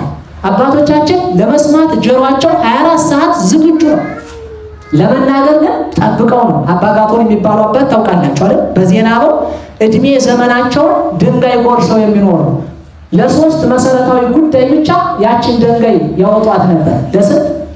ለሶስት። የተጣላ ለማስታረቅ፣ ምግብ በሚቀምሱ ሰዓትና ቃል እግዚአብሔር በሚናገሩ በሚያስተምሩ ሰዓት። ከዚህ ውጭ ጎርሰዋት ይኖሩ ነበር። እቢያ አቀባፉ የከመይሳት በልሳኔ። የሰላም ሰው ለመሆን አንደበትን መጠበቅ ያስፈልጋል። አንደበትን መጠበቅ ያስፈልጋል። ከክፉ ነገር መከልከል ያስፈልጋል። አያችሁ፣ አንደበቴን እጠብቃለሁ። ለምን? በአንደበቴ ስቼ እግዚአብሔርንና የእግዚአብሔር የሆኑትን እንዳላስቀይም ይላል ነብዩ ከወጣው። ስለዚህ ከክፉ ነገር መራቅ፣ ልብን ከክፉ ነገር ማኮብለል። ምን ማለት? ከምን? እኛ ከምን ያኮበለልን? ከክፉ ወይስ ከመልካም ነገር? ልቡናችን ያሰደድ ነው ከክፉ ነገር ነው ከመልካም ነገር? መልሱልኝ። እኛ ከመልካም ነገር ነው ያሰደድ ነው። የሚጠቅመን ግን ከክፉ ነገር ልቡናችን ስናሰድደው ነው። አያችሁ፣ አንደበታችን ከክፉ ነገር ስንከለክለው ነው። መልካም ብቻ ስንና ወአርመንኩ ለሰናይ ወታደሰኒ ቁስሌ አይደል የሚለው? ለበጎ ነገር ብዬ ዝም አልኳለ። ለበጎ ነገር ብዬ በሩሲ ምን አልኩኝ? እንዴት መታደል ነው! አባቶቻችን ይሄን ነው ይሄን ያደረጉ አባቶቻችን የሰላም ሰው ተብለዋል። የሰላም ሰው አያችሁ፣ የሰላም ሰው ተብለዋል። ለምን? ትዕግስትን ለበጎ ነገር ብለው በትዕግስት ኖሩ። ለበጎ ነገር ብለው እየጠሏቸው በፍቅር ኖሩ። ለበጎ ነገር ብለው እያሳደዷቸው በጸሎት ኖሩ። የአባቶቻችን ሕይወት ይሄን ነው የሚያስቃኘን። ይሄን ነው የሚያስቃኝ። ከትዕግስታቸው አንድ ጥቅስ ልንገራችሁና ወደ መጨረሻው ወደ ትምህርት የማጠቃለያ እሄዳለሁ። ልብ አድርጉ። ቅዱሳን የሰላም ሰው የሚባሉበትን የሰላም ሰው ተብሎ መጨረሻው ምንጩ ወይም ደግሞ ውጤቱ ምን እንደሆነ ራዕየ ዮሐንስ ምዕራፍ 12 ቁጥር 14 ላይ ይቅርታ ምዕራፍ 14 ቁጥር 12 ላይ ራዕየ ዮሐንስ ምዕራፍ 14 ቁጥር 12 ላይ ወዝ ውእቱ ትዕግስቶሙ ለቅዱሳን እለ ያዕቅቡ ሥርዓተ እግዚአብሔር የእግዚአብሔርን ሥርዓት የሚጠብቁ የቅዱሳን ትዕግስታቸው ይህ ነው ይላል። አብረን እንላለን። የእግዚአብሔርን ሥርዓት በሉ የሚጠብቁ ቅዱሳን ትዕግስታቸው ይህ ነው ይላል። አሁን የተገለጣለ እንዴ? ወደዚያ ነው አያችሁ። ይህ ነው ካለ በኋላ ወደዚያ ወያዕቅቡ ሃይማኖቶ ለኢየሱስ ክርስቶስ ሥርዓቱን የኢየሱስ ክርስቶስን ሃይማኖት ለምን ወንጌልን የሰበከ ማን ነው? ክርስቶስ በሉ እንጂ አያችሁ። ወንጌል የሶስቱም ናት። ነገር ግን በአጭር ቁመት በጠባብ ደረት ተወስኖ በዚህ ዓለም ተገልጦ የሰበካት ማን ነው? ክርስቶስ። ማዳን የሶስታቸውም ነው። መስቀል ተሸክሞ ቀራንዮ የወጣ ማን ነው? ክርስቶስ ነው። ሥርዓተ እግዚአብሔር ካለ በኋላ ወሃይማኖቶ ለኢየሱስ ክርስቶስ የጌታችን የመድኃኒታችን የኢየሱስ ክርስቶስንም ሃይማኖት ጠብቀው የሚኖሩ ቅዱሳን የእግዚአብሔር አብን የእግዚአብሔር ወልድን የእግዚአብሔር መንፈስ ቅዱስን ሥርዓቱን አምልኮቱን ውዳሴውን ጠብቀው የሚኖሩ ቅዱሳን እነሆ ትዕግስታቸው የትዕግስታቸው ውጤት ይሄ ነው ካለ በኋላ ወይተለወሙ ግብሮሙ ሥራቸው ይከተላቸዋል አለ። ምናቸው አያችሁ። እንዲሁ ምን መከራ ነው። እዚህ ላይ ልንደነግጥ ይገባል። ሥራ ይከተላል። አያችሁ። ምን ይከተላል? በጣም ከባድ ነው ሥራ። ቅዱሳንን የተከተላቸው ምን አይነት ተግባር ነው? ፍቅር ነው፣ ሰላም ነው፣ በረከት ነው፣ ሕይወተ ክርስቶስ ነው። ክርስቶስ የሆነውን ነው የሆኑት። ተመሰሉ ኪያየ በከመ አነ ትሜሰሉ ለክርስቶስ እኔ ክርስቶስን እንደምመስል እናንተ እኔን ምሰሉ አለ ሐዋርያው ቅዱስ ጳውሎስ። በምን ነው የመሰለው? በመልክ ነው? በቁመና ነው? ባነጋገር ነው? በሕይወት በሉ እስኪ። በሕይወት ክርስቶስ ለወገኖቹ ሞተ። ሐዋርያው ቅዱስ ጳውሎስ ብዙ መከራ ተቀብሏል። ክርስቶስ የማይታመም መለኮትን ተዋህዶ ታመመ፣ ሞተ፣ ተቀበረ፣ ተገረፈ፣ ተነሳ። ሐዋርያው ቅዱስ ጳውሎስ 40 ቀን ሙሉ ልብ አድርጉ። በትርጓሜ ቆሮንቶስ አንደኛ ቆሮንቶስ ምዕራፍ 9 እንደምናገኘው በትርጓሜ ተቀምጧል። 40 ቀን ሳይታመም ከ200 በሽተኞች መካከል የታመመ መስሎ ተኝቶ ተገኘ ቅዱስ ጳውሎስ። ስንት ቀን አልኳችሁ? እንዲያውም ደግሞ ሌሎቹ ምግብ ይቀምሳሉ፣ እሱ ግን የለም 24 ሰዓት ያቃስጥ ነበር ይለዋል። በሽታው የጸና ለማስመሰል ኋላ እኒያን 200 በሽተኞች ወደ ክርስቶስ ሃይማኖት ለማምጣት ለመሳብ ቅዱሳን እንዲህ ናቸው እኒህ ነው ተዋቸው እያሉ ሰዎች የሚጨቀጭቁ እኒህ ነው እርሷቸው እያሉ የሚዘበዝቡ አያችሁ። አለመታደል የድንቁርና ጥግ ከዚህ ነው የሚያደርስ። ድንቁርና ሲያበቃ የመጀመሪያው ጥላቻ የት ላይ ነው የሚያርፍ? ቅዱሳን ላይ ነው። እናቱ ድንግል ማርያም ላይ። እነዚህ ነው ሐዋርያው ቅዱስ ጳውሎስ ሳይታመም ምንም ሳይሆን ልብ አድርጉ። እኒህ ሰዎች በነፍስም በስጋም እንዳይጎዱ በስጋቸውም ይፈወሱ ዘንድ በነፍሳቸውም የክርስቶስ ቤተሰቦች እንዲሆኑ ከበሽተኞች ቤት ሄደና 40 ቀን እያቃሰጠ መጨረሻ ላይ ምን አለ? እናንተ በዚህ ምድር ኢየሱስ ክርስቶስ የሚባል አምላክ ተገልጦ 33 ዓመት ከ3 ወር በምድር ላይ ተመላልሶ እነሆ ለድነተ ዓለም ቀራንዮ ላይ ተሰቅሎ ዓለምን አክሞ ፈውሶ አድኖ መንግስተ ሰማያትን የከፈተ ክርስቶስ ወልደ አብ ወልደ ማርያም የሚባል አምላክ አለ። በእርሱ ምናምን እንድናለን አለ። አሃ ታዲያ ከኛ ይልቅ በሽታ የጸናባ አንተ አውቀዋለሁ እያልክ የምትተርክ የምትተነትን አንተ መጀመሪያ ስሙን ጥራ ዳንና ከዛ በኋላ እኛ ስሙን ጠርተን እንድናለን አለ። ምን አለ? ኢየሱስ ክርስቶስ ሆይ አምኛለሁ አድነኝ። ባጭር ቃል ኢየሱስ ክርስቶስ ሆይ በሉ እስኪ። አምኛለሁ ምን በለ አድነኝ። የሰላም ሰው እንዲህ ነው። ቅዱስ ጳውሎስ አሁን ለሰዎች ነው እያደረገ ያለ። በዚህ ሰዓት ይላል ሰውነቱ በታምራት ተንቋቋለት ይላል መጽሐፍ። አይገርምም? ክርስቶስ በጎ ሕሊና ላላቸው ሰዎች ተምኔታቸውን ይፈጽማል። ከዛ ተነሳና በደንብ በበሽተኞቹ መካከል መመላለስ ጀመረ። የቅዱሳን ትዕግስት አያችሁ። ሳይታመሙ ታመምኩ ማለት በራሱ ትዕግስት ነው። ከዛ በኋላ ደግሞ ማቃሰጥ 24 ሰዓት ትዕግስት ነው። ምግብ ሳይበላ ሌሎቹ እንደምንም ሙተው ተማሙተው ሲያጎርሷቸው እየጎረሱ እሱ ግን ስለነሱ መጸለይ ይሄ ትዕግስት ነው። ለዚህ ትዕግስት ትርጉም አለው። አያችሁ። ኦ ትዕግስት ዘመጠነዝ ትዕግስት ይላል ዮሐንስ አፈወርቅ በቅዳሴው የክርስቶስን ትዕግስት ሲያደርግ እንዲህ ያለ ትዕግስት ወዮ ለዚህ ትዕግስት አንክሮ ይገባል። ለቅዱሳንም እንዲህ ነው ምን ይሄንን አደረገ። እዚህ በኋላ ሁላቸውም ስሙን እየጠሩ ባጭሩ ተፈወሱ። ከዛ አምነናል በኢየሱስ ክርስቶስ ምን በለናል አጥምቀን አሉ። እንዲህ አድርጎ በነፍሳቸው በስጋቸው ረብጥ ጥቅም እንዲያገኙ አድርጎ የክርስቶስ ቤተሰቦች አድርጓቸዋል። ሁልጊዜም በቅዱሳን ቃል ኪዳን እንድንኖር እግዚአብሔር ይርዳን እና ዮሐንስ በራእዩ ምን አለ? ስራቸው ይከተላቸዋል። ስራቸው ይከተላል ካለ በኋላ ወይ ወስዶም ሀበነቃ ማይወት ስራቸው ተከትሎ የት ያደርሳቸዋል ካልከኝ አለ የሕይወት ውሃ ከሚፈስበት ገነት መንግስተ ሰማያት ያደርሳቸዋል። ያ የሕይወት ውሃ የሚገኘው ደግሞ በክርስቶስ ፈቃድ ነውና ከክርስቶስ ፊት ያደርሳቸዋል ይላል። ስለዚህ መልካም ስራ ኑሮን ከቅዱሳን ጋር ከክርስቶስ ፊት እንድንደርስ እግዚአብሔር ይርዳል። መጨረሻ 5 ደቂቃ የሰላም ሰው የተባለ ራሱ ባለቤቱ መድኃኔዓለም ክርስቶስ ነው። ማን ነው አልኳችሁ? ለምን እንዴት እሱ አምላክ ነው እያለ ሰው አለው ካላችሁ በለበሰው ስጋ በሩሲ በምሮ ሰው ሆኖ በዚህ ምድር ተገልጧል አይደል? ልብ አድርጉ። የመጣበት ዓላማስ ሰውን ምን ሊያደርግ የመጀመሪያ ሰውን ሰው ሊያደርግ መዳን የሚቻለው ሰው ሲሆን ምን ሲሆን ነው? ሰው መሆን ሲችል ነው የሚድነው። አያችሁ? ልብ አድርጉ። ስለዚህ ሰው እንዲሆን መጀመሪያ ክርስቶስ ምን ሆነ? ሰው ሆነ። ልብ አድርጉ። ዝም ብሎ ማዳን ቢሆን አድኛለሁ ማለት ይችል ነበር ክርስቶስ። ግን ሰው ኋላም የሚኖርባት ኢየሩሳሌም ሰማያዊት መንግስተ ሰማያት የተዘጋጀችው ለሰው ስለሆነ ለማን ስለሆነ? ስለዚህ ደግሞ ወደዚያች መግባት የሚቻለው ሰው የተባለ ሰው ስለሆነ ሰው መሆንና ሰው መባል ልዩነት አለ። ግልጽ ነው አይደል? ሰው መሆንና ሰው መባል። በዚህ ዘመን ሰው የተባልነው ሰዎች ብዙ ነን ቁጥራችን። ሰው መሆን ግን ከባድ ነው። ይሄን በምን እንረዳዋለን? ራሱ መጽሐፍ ቅዱስ ነው። ነብዩ ክቡር ዳዊት ልጁ ጠይቁ ሶሎሞንን ሲመክረው ምንድን ነው ያለ? ኦ ወልዴ ኩን ሰብአ ልጄ ሆይ በሉ እስኪ ምን ሆነ አለ? ከዚያ በፊት ሶሎሞን ሰው አልነበረ? አያችሁ? ግን ምንድነው ሰው መሆንና ሰው መባል በጣም የሰማይና የምድር ልዩነት አለው። ሰው መሆን ማለት ልብ አድርጉ የሰውነት ስራ መስራት ነው። የምን ስራ መስራት? የሰውነት ስራ መስራት። ሰው መባል ደግሞ ሰው ተብሎ አውሬ የማይሰራውን መስራት ነው። በዚህ ዘመን ሰው በላው ነው። ታዲያ እነዚህ ሰው የሚበሉ ሰዎች ሰው ናቸው አይደሉም? ሰው በላው ነው። ሰው ብዙ ሰው ስታዩት ሰውን መግደል ደስ ያሰኘዋል። ሰውን ማሸማቀቅ ደስ ያሰኘዋል። ሰውን መበደል ደስ ያሰኘዋል። ኃጢአት መስራት ለአይምሮ እርካታ ይሰጠዋል። ይሄ ሰው ሳይሆን የሆነው ሰው ነው የተባለው። ሰው እንደምታውቁት የሁለት ፊደል ውጤት ነው። ሲደመሩ እኩል ይሆናል ምንድነው? ሰው። አባቶቻችን ድሮ ኃጢአትን እንኳን ቢሰሩ ሰን አልለቀቁም ነበር። ውን ለመጨመር አልተቸገሩም። ተሎ ብለው ንስሐ ይገባሉ፣ ይደነግጣል።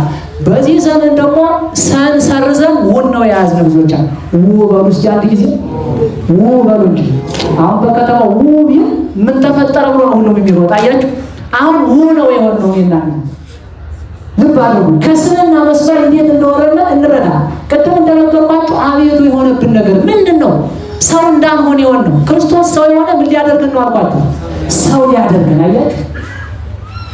እንጂ እኮ 5500 ዘመን ሰው እየተባሉ ቀጥለዋል። እንዲሁም ከዚያም አልፈው ሰው መሆን ባቃተበት ዘመን እነ ኢሳይያስ ሰው ሆነው አሳይተውናል። እነ ሙሴ ሰው ሆነው አሳይተውናል። እስራኤላውያን በፍቅር መርተው ደንጋይ ይዘው ሊወግሯቸው ሲመጡ አቤቱ ይቅር በላቸው እያሉ። አያችሁ? ሰው መሆን የይቅርታ ሰው መሆን ነው። ሰው መሆን የሰላም ሰው መሆን ነው። ሰው መሆን የፍቅር ሰው መሆን ነው። ሰው መባል ደግሞ ይሄን ማጥፋት ነው። ከየትኛው ነው?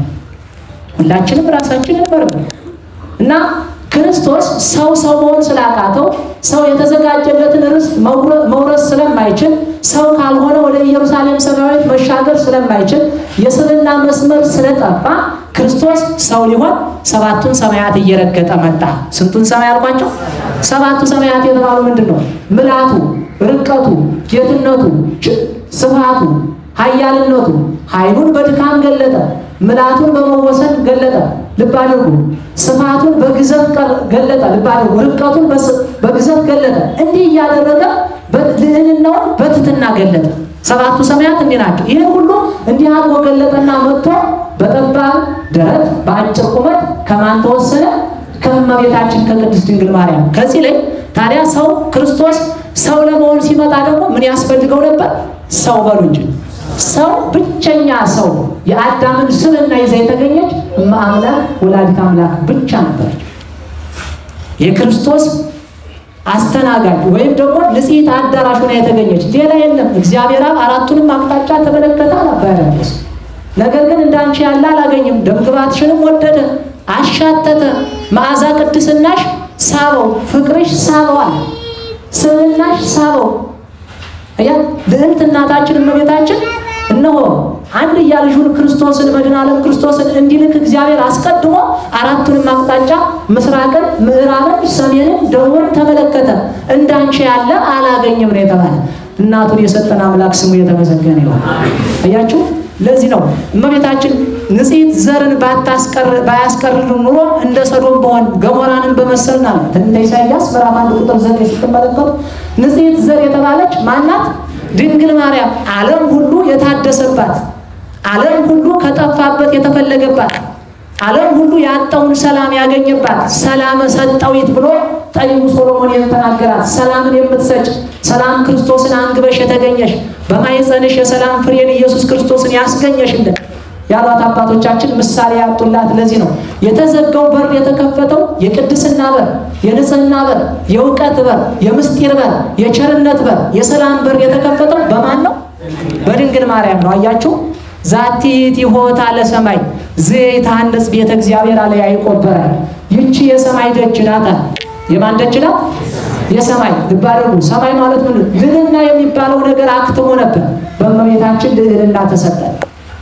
ልዕልና ነፍስን አገኘን። አያችሁ፣ የምስጢር በር ተዘግቶ ነበር። በድንግል ማርያም የምስጢር በር ተከፈተ።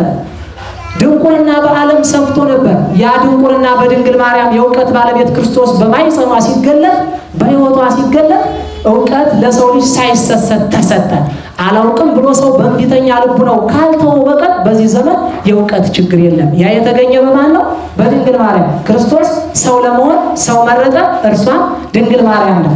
ከዚህ በኋላ ክርስቶስ ሰው ሆነና የሰላም ሰው መሆኑን በምን እናረጋግጣለን ስንል አንድም ቀን በአንደበቱ ሐሰት አልተገኘም። ተገኝቷል። ክርስቶስ ቀራንዮ የወጣ ሰርቆ ነው? ሎቱ ስብሐት። ኃጢአት ሰርቶ ነው? በድሎ ነው? ነፍስ አጥፍቶ ነው? ነፍስን ለማዳን ስጋን ለማዳን የተበተኑትን ለመሰብሰብ የተሰበሩትን ለመጠገን የደከሙትን ለማበርታት የሞቱትን ሕይወት ለመስጠት ምን አደረገ ክርስቶስ? ወደ ቀራንዮ ወጣ። ለዚህ ታላቁ ሊቅ ለእስክንድሮስ የሚባለው ሊቅ የተናገረው ልንገራችሁና ልጨርስ። በሃይማኖተ አበው ምዕራፍ 16 ቁጥር 2 ላይ ምን ይላል? ምንቱቱ አጻቆ እግዚአብሔር ቃል ከመይረድ እምሰማይ ውስተ ምድር። አካላዊ ቃል ኢየሱስ ክርስቶስ የአብ የባሕርይ ልጁ መድኃኔ ዓለም ክርስቶስ ከሰማየ ሰማያት ወደ ምድር ይወርድ ዘንድ ግድ ያለው ያስጨነቀው ያሳሰበው ምንድነው ይላል። እየሰማችሁ ነው አይደል? ያሳሰበው ምንድነው ካለ በኋላ ወይሰጎ እምቅድስት ድንግል እሙ ከእናቱ ከእመቤታችን ከቅድስት ድንግል ማርያም ሰው ይሆን ዘንድ ከስጋዋ ስጋ ከነፍሷ ነፍስ ነስቶ ሰው ሆኖ ይገለጥ ዘንድ ያተገው ማን ነው ይላል። ከዛ በኋላ ይልና ወይት ወደይ ውስተ ጎል በጎል ተኝቶ እናቴ ጡት ብሎ እንዲያለቅስ ያደረገው ማን ነው ይላል።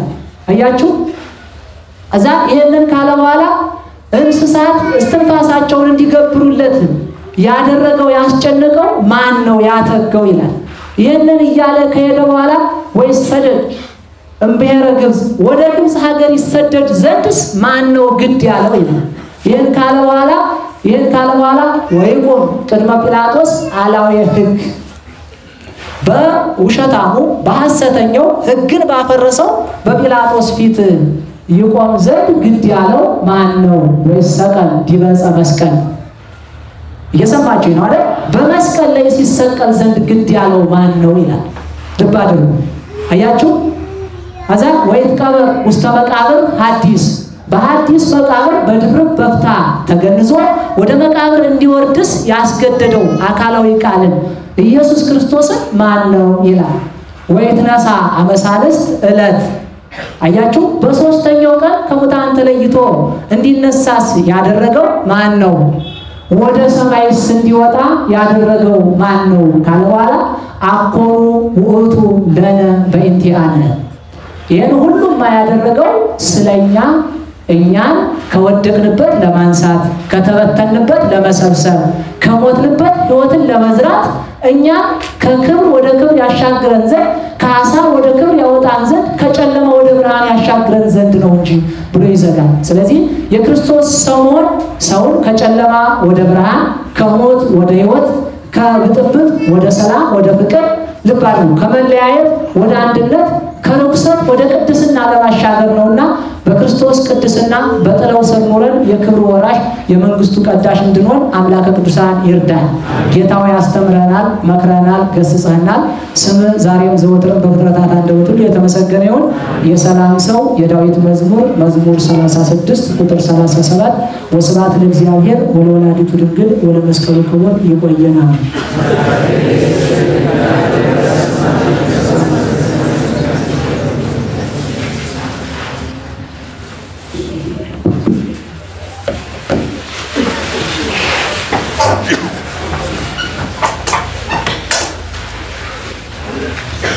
በመካከላችን ተገኝቶ ያስተማረን የመከረን የቅዱሳን አምላክ ልዑል እግዚአብሔር ስሙ የተመሰገነ ይሁን። ስሙ የተመሰገነ ይሁን። እንዲሁም ለመምህራችን ረጅም ዕድሜ ጤና ይስጥልን። ከዚህ በላይ የሚያገለግሉበትን የቀና ሚስጥር አክሎ ይስጥልን። እኛም የሰማነውን ከሕሊናችን አስቀምጦልን ፍሬ ምግባር ፍሬ ትሩፋት እንድንሰራ የአባቶቻችን አምላክ ከእኛ ጋር እንዲሆን በልቦናችን ሊያስቀምጥልን የአምላካችን ፈቃድ ይሁን። እሺ የቀረን የቅዱሳን ስማቸውን ጠርተን ሳምንት የሚገናኙበት ማለት ነው። ጸሎት አድርገን እንጨርስ ይሆናል ማለት ነው። እንግዲህ የዛሬ ሳምንት የተገናኘ ነው ህዳር 25 ቀን ጥቅምት 25 ቀን ነበረ ማክሰኞ። ያው ዋዜማ ስለነበረ እንገናኝ ነበረ። ነገር ግን ማክሰኞ ነበር የተገናኘ ነው። ያን ቀን የተከበሩ ዓመታዊ የቅዱሳን በዓላት አቡነ አብይ ወይም አባ ቡላ፣ አባ ብፁዕ ገዳማዊ ቅዱስ ዮልዮስ ሰማዕት፣ ቅዱሳን አብርሃምና ሐሪክ፣ ቅዱሳን አሞኒና ሙሲያ የታላቁ ዕብሎይ ወላጆች። እነዚህ ዓመታዊ ክብረ በዓላት አክብረን ዛሬ ህዳር 3 ቀን ተገናኝተናል። ዛሬ የተከበሩ ዓመታዊ በዓላት አቡነ መመነ ድንግል አቡነ መድኃኒነ እግዚእ ጻድቅ ዘደብረ በርኮም፣ ቅዱስ አምደ ሚካኤል ጻድቅ የሰራዊት አለቃ፣ ቅዱስ ኪርያቆስ ሊቅ፣ ቅዱስ ናብቶላብ ንጉሥ ልደቱ፣ ቅዱሳን አትናቴዎስና እህቱ ኢራኤ ሰማዕታት፣ አቡነ ፍሬ ካህን አፈር ከኢየሩሳሌም አምጥተው ዋልባ ሲደርሱ መነኮሳቱ ገዳሙን በአህያ አታስረግጥ ቢሏቸው አህዮቹን ክንፍ እንዲያወጡ ጸልየው ያደረጉ አባት። እነዚህ 5 የሚያህል አባቶቻችን ተከብረዋል። ነገ የሚከበሩ ህዳር 4 ቀን ቅዱስ ቶማስ ዘደማስቆ፣ ቅዱሳን ያዕቆብና ዮሐንስ፣ ቅዱሳን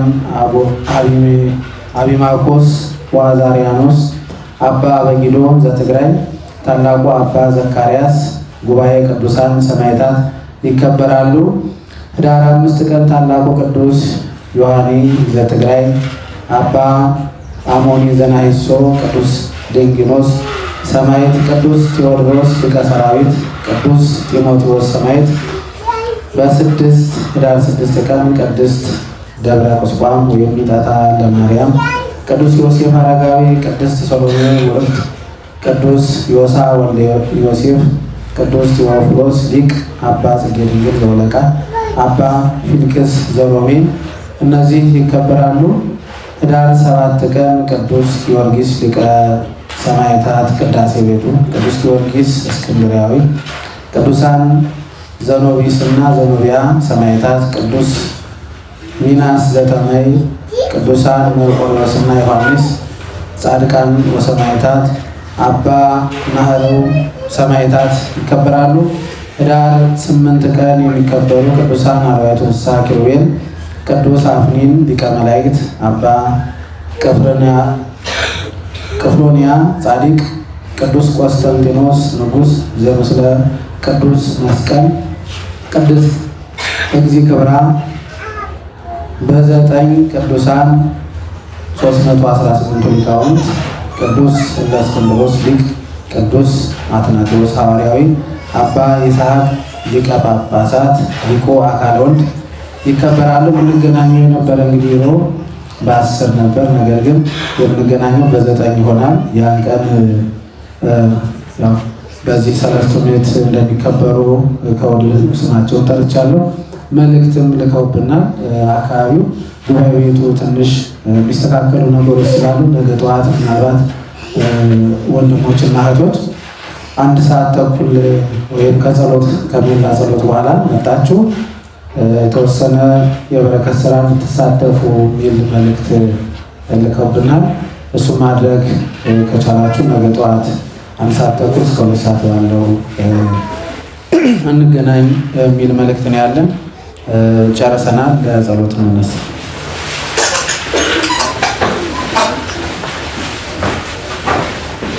ስብሐት ለአብ ስብሐት ለወልድ ስብሐት ለመንፈስ ቅዱስ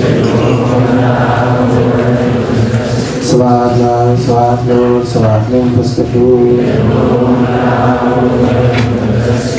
ስብሐት ለአብ ስብሐት ለወልድ ስብሐት ለመንፈስ ቅዱስ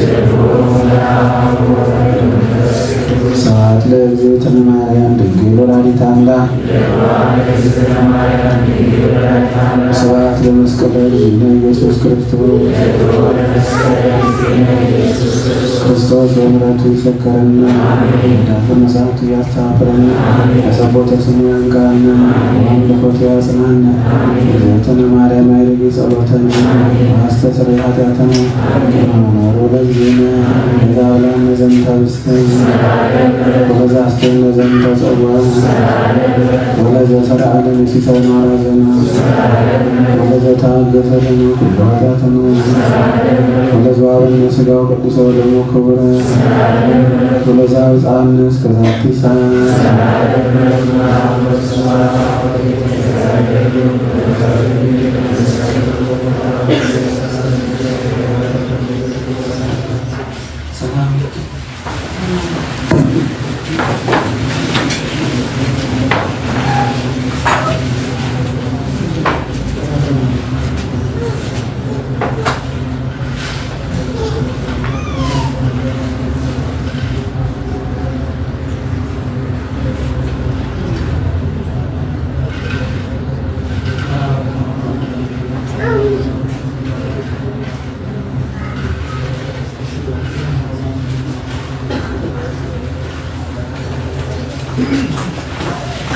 Yeah.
ከልቦናችን የሚመልስልን መኖሮቻችንን ፍጻሜ ድረስ ይጠብቅልን። እስከ መጨረሻዋም ድረስ መኖሮቻችን ከቅድስት ቤተ ክርስቲያን ከግንባራችን ከፊታችን አይለይብን። ሀገራችን ኢትዮጵያን ጽኑ ሰላም ያደርግልን። የጸለየውን ጸሎት የተማርነውን ትምህርት ሁሉ በልቦናችን ያሳድርበት። አባታችን ሆይ ብለን እንጸልይ።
ከማሁ በእንተ እግዝእትነ ማርያም ዘላስራ ጊዜ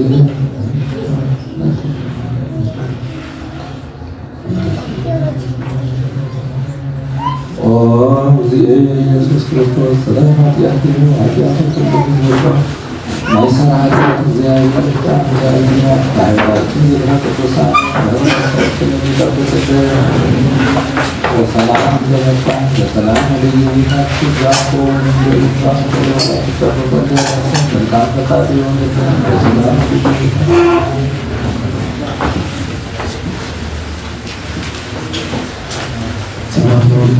አባታችን ጤና ይስጥልን። እንዲሁም ለመምህራችን የሰላም ሰው በሚል ርዕስን ከቅዱስ ዳዊት አንስተው ያስተማሩን ረጅም ዕድሜ ጤና እውቀቱ በረከቱ ይስጥልን። ጉባኤያችንን ጨርሰናል። በሰላም ወደ ቤታችን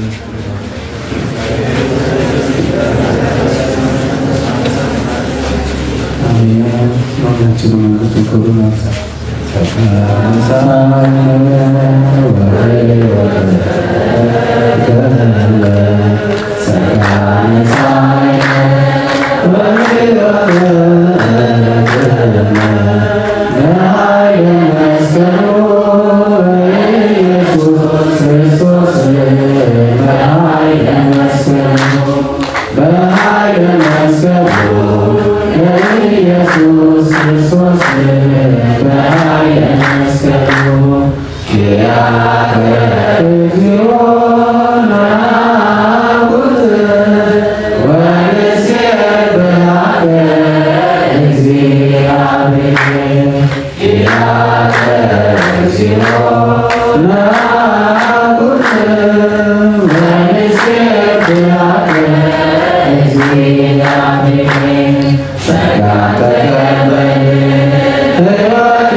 Amen.